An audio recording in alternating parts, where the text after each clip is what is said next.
Alright, this is to look at the General Electric exposure meter. It is from 1946. Along with it, you're going to get this. Let me get it's got a long lanyard on it. You're going to get film exposure guide.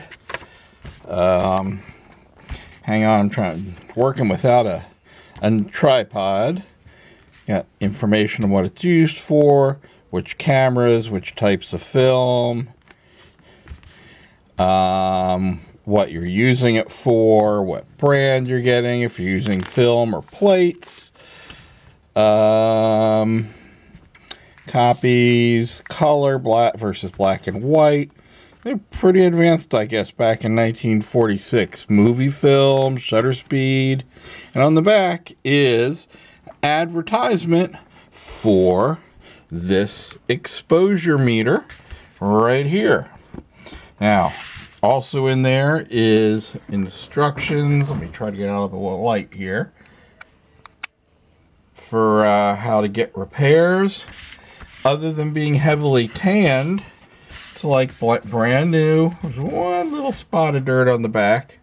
Right there. Tiny little thing. It's perfectly straight. Has that little booklet, little tanning in it. Here is the meter itself. Well, let's see. Let's turn the meter, not the camera. Again, a very, very long lanyard. I would guess that, let's see, I'm 5'5". If I put it around my neck, it goes all the way to mid-thigh. So you can tighten that up any way you want. There's the back.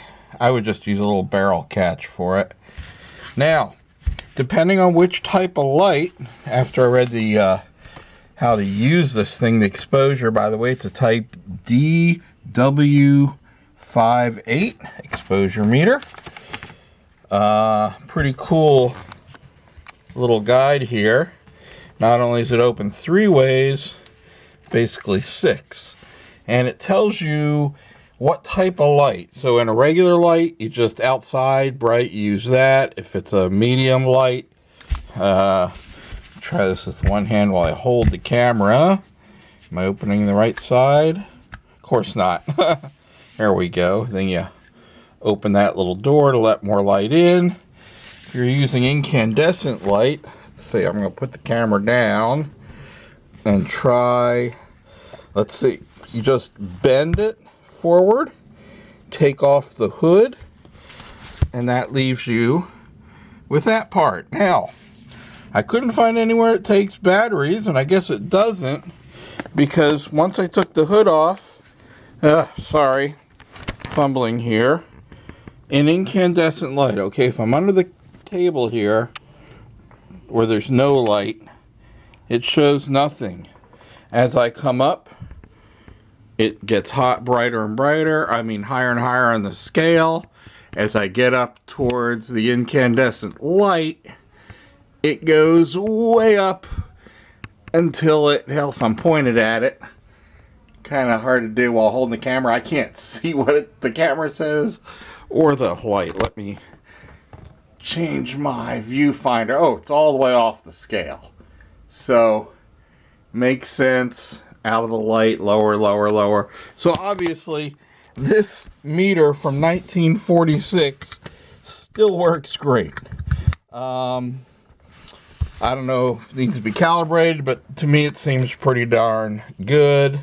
When I'm right at the light, it's off the scale. When I'm under the table with no light, it's there, and depending on how close I am or pointed directly, it's anywhere in between, and it seems pretty constant. So all this is available through my site on eBay. All you have to do is scroll down in the YouTube details, and it'll tell you what words to cut out and paste into an eBay search engine, just at ebay.com. And it'll take you right to this meter, as well as some other amazing vintage camera gear and other cool stuff. Just listed recently, unpublished books like one by the father of nuclear, the nuclear age, basically, before the guy that came up with the nuclear bomb. This was the guy who taught him what he knows. So, can't think of his name off the top of my head. But anyways, come on over to eBay. Check this out. It's all available. I'm also going to be putting up a Grayflex box camera that I picked up with this. But if you have questions, message me over there. That's the only place that I offer these for sale. Until then, this is Al, aka 4LuvOfDeals. Thank you for watching.